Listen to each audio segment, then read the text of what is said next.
શાકભાજીના ભાવમાં ઉછાળો, સતત વરસાદથી ઉત્પાદન ઘટ્યું. દક્ષિણ ગુજરાતમાં છેલ્લા ઘણા દિવસોથી ભારે વરસાદ પડતા રોકડિયા પાક શાકભાજીના ઉત્પાદનમાં નોંધપાત્ર ઘટાડો થયો છે, જેના કારણે શાકભાજીના ભાવો આસમાને પહોંચ્યા. શાકભાજીના પાક પકવતા ખેડૂતોની માઠી દશા જોવા મળી. ખેડૂતોના પાકનો ઉતાર ઓછો આવતા માર્કેટમાં શાકભાજીની અછત વર્તાતા શાકભાજીના ભાવમાં ઉછાળો થયો. દક્ષિણ ગુજરાતમાં મહારાષ્ટ્રના નાસિક, સિંદખેડા તેમજ ધુળિયાથી શાકભાજી સુરત માર્કેટમાં આવે છે, પરંતુ ઘણા દિવસોથી મહારાષ્ટ્રમાં પણ ભારે વરસાદ વરસી રહ્યો છે, જેના કારણે શાકભાજીના ઉતારમાં નોંધપાત્ર ઘટાડો થયો. શાકભાજીની આવક ઓછી થતાં અને માંગ વધતા શાકભાજીના ભાવ વધી ગયા. 15 દિવસ પહેલા ભીંડા 30 રૂપિયા કિલો વેચાતા હતા, હવે એ જ ભીંડાનો ભાવ વધીને ડબલ એટલે કે 60 રૂપિયા સુધી પહોંચી ગયો. ટામેટા, પાપડી, રીંગણ, ચોળી, પરવળ, ટીંડોળા સહિતના ભાવમાં બેહદ વધારો થતાં શાકભાજી ખરીદનાર ગૃહિણીઓનું બજેટ પણ ખોરવાયું છે. Civil superintendent doctor Rakesh Joshi ભુવાની શરણમાં. નવી સિવિલ માટે ખોડિયાર મંદિર હટાવવાની બેઠકમાં ભુવા ધૂણ્યા. અમદાવાદ સિવિલ હોસ્પિટલ પરિસરમાં આવેલા ખોડિયાર મંદિરનો વિડીયો વાયરલ થયો. વાયરલ વિડીયોમાં hospital superintendent doctor Rakesh Joshi દેખાઈ રહ્યા છે. આ વિડીયોમાં દેખાઈ રહ્યું છે કે તેઓ ધૂણતા ભુવા સામે બેસીને દાણા જોવડાવી રહ્યા છે. વાયરલ વિડીયોમાં દેખાઈ રહ્યું છે કે મંદિરના પૂજારી ડોક્ટર રાકેશ જોશીની સામે બેસીને દાણા નાખી રહ્યા છે. 3 વાર નાખેલા દાણામાંથી 2 વાર મંદિરને હટાવવાની મંજૂરી મળતી નથી. આ સાથે પૂજારી દાણા જોઈને બોલી રહ્યા છે કે તમારું કામ થઈ જશે, પરંતુ અહીં જેટલી માતાજીની જમીન છે તેટલી તમારે છોડી દેવી પડશે. આયા હતા, રજા લેવા આવ્યા હતા માતાજીની.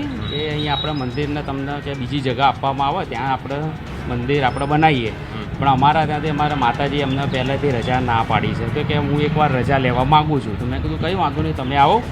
તો એના માટે આજે અહીં આવ્યા હતા સવારે. તો આ સમગ્ર ઘટના અંગે ડોક્ટર રાકેશ જોશીએ કહ્યું કે તેઓ આજે રવિવારે માતાજીના મંદિરમાં અંગેની વાત કરવા માટે ગયા હતા. મંદિર પણ એક આસ્થાનો વિષય છે, વર્ષો જૂનું મંદિર છે, સિવિલ સાથે બી જોડાયેલું છે. એટલા માટે એમના પૂજારી અને ટ્રસ્ટીને મેં ફોન કરેલો કે આપણે આનો કંઈક નિર્ણય લેવો પડશે. જેના થકી એમને એવું કહ્યું હતું કે સાહેબ, નિર્ણય અમે માત્ર રવિવારે જ લઈ શકીએ, આપે રવિવારે આવવું પડશે અમારા ત્યાં. એટલે મેં એમને પૂછ્યું, એટલે એમને મને સમય આપ્યો કે તમે રવિવારે આવજો 9 વાગે. એટલે હું 9 વાગે ડેફિનેટલી મંદિર ગયો હતો. નશાની હાલતમાં કાર ચાલક બન્યો રાક્ષસ. વડોદરામાં 2 વખત કાર ડિવાઈડર સાથે અથડાવી. વડોદરા શહેરમાં વધુ એક નશાના રાક્ષસે કહેર વરસાવ્યો. અલકાપુરી વિસ્તારમાં એક કાર ચાલકે નશાની હાલતમાં બેફામ કાર ચલાવી અનેક લોકોના જીવ જોખમમાં મૂક્યા. કાર ચાલકે 2 થી 3 વખત સ્ટીયરિંગ પરથી કાબુ ગુમાવતા કાર ડિવાઈડર સાથે અથડાઈ. બેફામ બનેલા કાર ચાલકની હરકતના લાઈવ વિડીયો જોવા મળ્યા. બેફામ રીતે પોતાની કાર ચલાવતા નશેબાજને રાહદારીઓએ રોક્યો. જોકે કાર ચાલકને બોલવાનો, ચાલવાનો કે ઊભા રહેવાનો પણ હોશ ન હતો. જોકે રસ્તા પર અન્ય વાહન ચાલકોની સતર્કતાને કારણે મોટી દુર્ઘટના ટળી. બીજી તરફ અકોટા પોલીસે નશેબાજ આધેડની ધરપકડ કરી. આરોપીની પૂછપરછમાં મોટો ખુલાસો થયો. આરોપી કાળુ સાઠિયા કામરેજનો રહેવાસી છે. આરોપીએ અમદાવાદમાં નશો કર્યો હતો અને અમદાવાદથી કાર ચલાવીને વડોદરા પહોંચ્યો હતો. વડોદરાના ડભોઈમાં આફતની આગ. આગ લાગતા ધુમાડાના ગોટાથી ભરાઈ ગયું આકાશ. વડોદરાના ડભોઈ રોડ પર આવેલા ગોડાઉનમાં ભીષણ આગ લાગતા નાસભાગ મચી ગઈ. હરિભક્તિ એસ્ટેટમાં આવેલા શિવરંજની ગોડાઉનમાં ભીષણ આગ લાગી. ગાડલા બનાવવાના રૂના ગોડાઉનમાં લાગેલી આગ જોતજોતામાં વિકરાળ બની અને ગોડાઉન આગનો ગોળો બની ગયું. આગ લાગતા ધુમાડાના ગોઠે ગોટા નીકળ્યા. ધુમાડો દૂર દૂર સુધી નજરે પડતા આસપાસના લોકોમાં ફફડાટ ફેલાઈ ગયો. ફાયર બ્રિગેડને જાણ કરતા તરત જ સ્થળ પર પહોંચ્યું અને 6 જેટલી ગાડીઓની મદદથી પાણીનો મારો ચલાવીને આગને કાબૂમાં લેવા પ્રયાસ કર્યા. સદનસીબે આગની ઘટનામાં કોઈ જાનહાનિ થઈ નથી. સુરત અને ભાવનગરમાં તસ્કરોનો તરખાટ. ભાવનગરમાં મંદિરની દાન પેટી ઉઠાવી ગયા. જરા આ દ્રશ્ય જુઓ. એક વ્યક્તિ બાઇક પર આવે છે અને મંદિરમાં પ્રવેશ કરે છે, દર્શન પણ કરે છે અને પછી ઉઠાવી જાય છે મંદિરની દાનપેટી. મંદિરમાં ચોરીની આ ઘટના ભાવનગરના સિંધુનગર વિસ્તારમાં બની. 2 દિવસ પૂર્વે સિંધુનગર વિસ્તારમાં આવેલા મોક્ષ મંદિર નજીક મેરડી માતાજીના મંદિરની દાનપેટી તસ્કર ઉઠાવી ગયો. બાઇક પર આવેલો અજાણ્યો શખ્સ માતાજીના દર્શન કરી દાનપેટી ચોરી નાસી છૂટ્યો.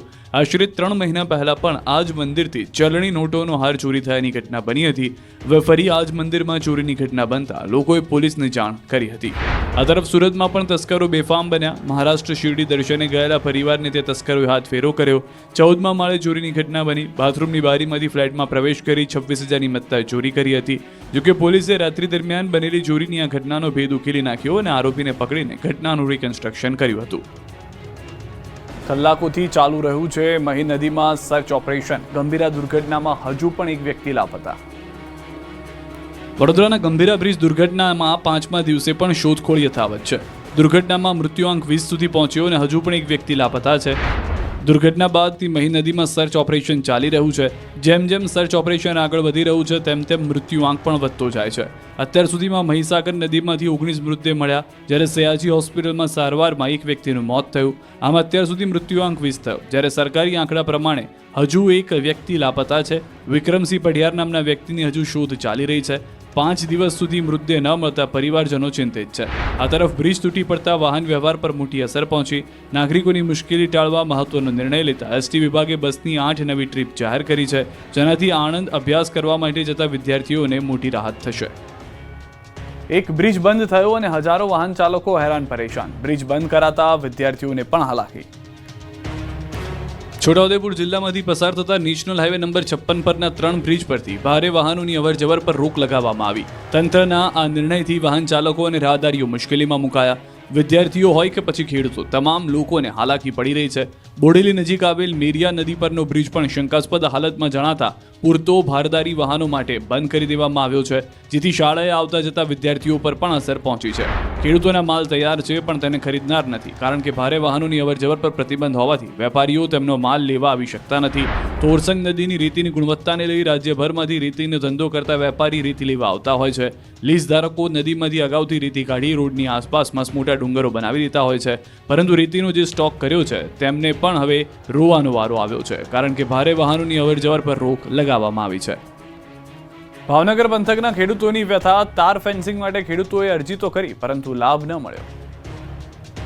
ખેડૂતોના પાકના રક્ષણ માટે સરકાર દ્વારા તાર ફેન્સિંગ યોજના લાવવામાં આવી. આ તાર ફેન્સિંગ યોજનાનો લાભ લેવા માટે ફેબ્રુઆરી 2024-25માં ખેડૂતો પાસેથી ઓનલાઈન અરજી મંગાવવામાં આવી હતી, જેમાં ખેડૂતને અરજી તો કરી નાખી, પરંતુ હજુ સુધી તાર ફેન્સિંગની યોજનાનો લાભ ખેડૂતોને મળી શક્યો નથી.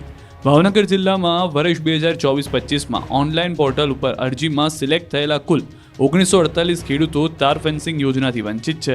ખેડૂતોનું કહેવું છે કે હાલ ચોમાસું આવી ચૂક્યું છે અને તાર ફેન્સિંગ યોજનાનો ખેડૂતોને લાભ નથી મળ્યો. તેના કારણે ખેડૂતોએ મગફળીના બદલે કપાસનું વાવેતર કરવું પડી રહ્યું છે, કારણ કે જો તાર ફેન્સિંગ ખેડૂતોના વાડીની ફરતે લાગી જાય તો ખેડૂતોનો પાક જંગલી પ્રાણીથી સુરક્ષિત થઈ શકે. જો કે આ બાબતે સ્થાનિક ખેતીવાડી અધિકારીનું કહેવું છે કે હાલ સર્વેની કામગીરી શરૂ છે.